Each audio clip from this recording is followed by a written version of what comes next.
India is a country full of diverse cultures and traditions, bringing colorful festivities throughout the year. Onam is one such official festival in Kerala known as God's own country. What is Onam festival? Malayali people celebrate the Onam festival with a spectrum of rituals to solemnize their annual harvesting. The origin of this festival can be traced back to ancient times in Madurai Kanchi, a Sangam poem. It depicts people celebrating this carnival in the Madurai temple. People decorate their household with Pookalam, flower rangoli, and indulge in Onazadya, ambrosial feasts, payasam, Keralain dessert, Kaikotikali dance. Let's see list of other harvest festivals of India.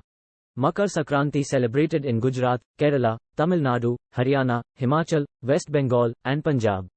Baisakhi celebrated in Punjab and Haryana. Ladakh Harvest Festival celebrated in Ladakh, Zanskar and Kargil. Lohri in Punjab. Bihu in Assam. Wangala in Meghalaya and Assam. Kapom Blang Nongkrem celebrated in Meghalaya. Nuakhai in Orissa. Nabana in West Bengal. Pongal in Tamil Nadu. Vishu in Kerala and Karnataka. Gudi Padwa in Maharashtra. This sums up the harvest festivals of India.